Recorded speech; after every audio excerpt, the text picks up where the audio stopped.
नमस्कार, मैं doctor Suresh Parihar mind care hospital and research centre से आपके साथ में ये खास वीडियो शेयर कर रहा हूँ, जिसमें हम बात करते हैं इलनेस फोबिया के बारे में।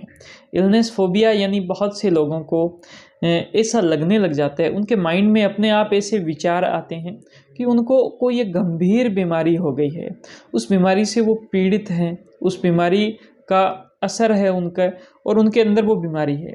जैसे कि कैंसर की बीमारी बहुत सारे लोगों के साथ में ऐसे होता है कि वो अखबार में, टीवी में या कहीं पर और कहीं कैंसर के बारे में कुछ इन्फॉर्मेशन, कुछ सूचनाएं लेते हैं और या फिर उनके कोई नज़दीकी जो दोस्त हैं या फिर कोई रिश्तेदार, परिवार के जन हैं जिनको कैंसर हो गई है और वो एक्सपायर हो गए हैं।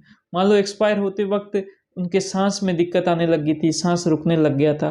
तो ये सारे जो लक्षण जैसे भी वो देखते हैं, उसी के साथ में उनके माइंड में ऐसी इन्फॉर्मेशन बैठ जाती है कि उसके बाद में उनके माइंड में भी इससे संबंधित विचार, उनके खुद के बारे में विचार आने लग जाते हैं कि मुझे खुद को तो ऐसा नहीं हो गया है। और ये जैसे विचार आते हैं, उसी के साथ में पूरे जो एंजाइटी के जो सिम्टम्स हैं, घबराहट, बेचैनी, पसीने आना, सांस लेने में दिक्कत होने लग जाना, तो ये सारी चीज़ें होने लग जाती है। और ये सारी चीज़ें जब होने लग जाती है तो वो बहुत ज़्यादा पैनिक में आ जाते हैं, घबराहट में आते हैं, डॉक्टर के पास जाते हैं। वो डॉक्टर को बोलते हैं कि आप टेस्ट कराइए। उनकी जांचें होती है और जांचों में सब कुछ नॉर्मल आता है। जांचों में जब सब कुछ नॉर्मल आता है तो चीज़ें एक बार ठीक होती है, डॉक्टर उनको इंश्योर करते हैं कि आपकी चीज़ें ठीक है, लेकिन कुछ टाइम के बाद में फिर से वही चीज़ें दोहराई जाती है और जो उनकी जो परेशानी है वो धीरे धीरे बढ़ती जाती है। दोस्तों, इस परेशानी का किस प्रकार से हम समाधान कर सकते हैं, इसके लिए 5 स्टेप प्रोग्राम मैं आपको दे रहा हूँ, जिसके अंदर सबसे पहला प्रोग्राम है, अगर आपको इस कैंसर से संबंधित बीमारी है तो उसके अंदर आपको साइको एजुकेट करना चाहिए खुद को।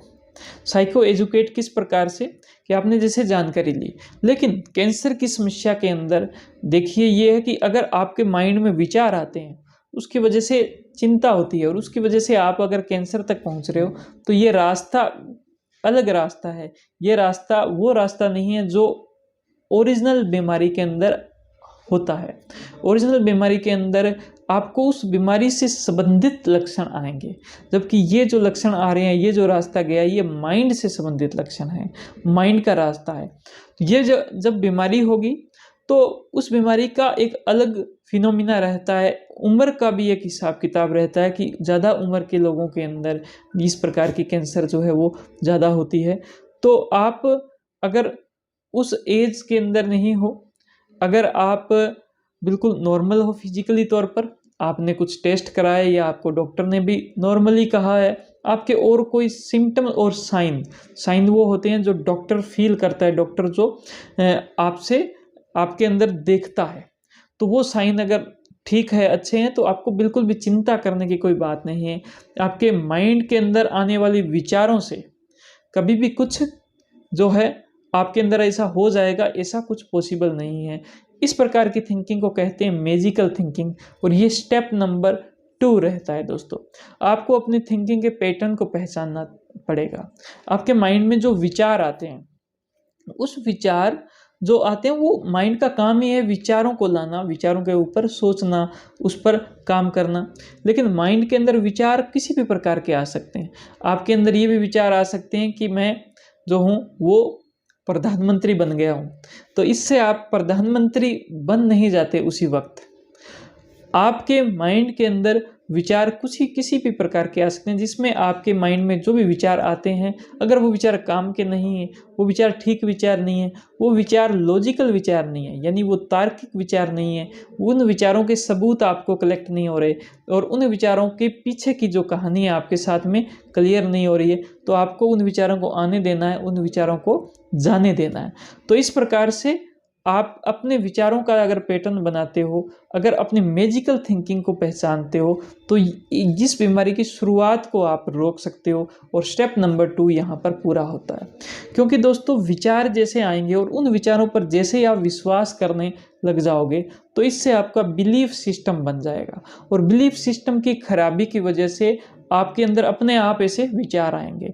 तो आप अपने बिलीफ सिस्टम को CBT थेरेपी के माध्यम से एक्सप्लोर कर सकते हो, उसको और अच्छे से समझ सकते हो, और इसके लिए आपको CBT थेरेपी को ज्वाइन करना चाहिए या हमारी कुछ वीडियोस देखनी चाहिए। CBT थेरेपी ज्वाइन करने के लिए लिंक इसी वीडियो के साथ में डिस्क्रिप्शन में है, या आप हमारी वेबसाइट mindcarehospitalindia.com पे जाकर आप ज्वाइन कर सकते हो। CBT थेरेपी के पूरे 10 सेशन आपको मिलते हैं।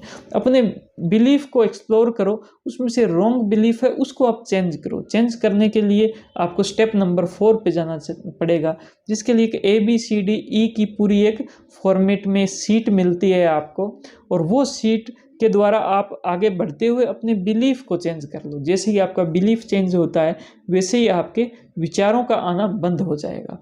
और उसके बाद में बहुत इंपॉर्टेंट जो स्टेप आता है वो लास्ट स्टेप रहता है, जो कि 5th स्टेप है। उसके अंदर ये कि आप हर रोज़ ये जो सारे मैंने जो स्टेप बताए इनकी प्रैक्टिस करो, और अगले 90 दिनों तक आप इनकी प्रैक्टिस करोगे।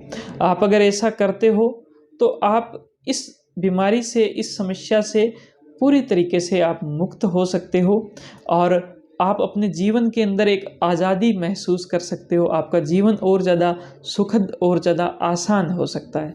इन्हीं उम्मीदों के साथ में, इन्हीं भावनाओं के साथ में कि आपको ये वीडियो बहुत काम की लगी होगी। आपके कोई सवाल जवाब हो तो आप हमें कमेंट कर सकते हो। आपको वीडियो अच्छी लगी है तो इसको लाइक कर सकते हो। आप हमारे चैनल को ज़रूर सब्सक्राइब करें और औरों के साथ में भी इस वीडियो को शेयर करें। आप सभी का बहुत बहुत धन्यवाद। Thank you. जय हिंद, जय भारत।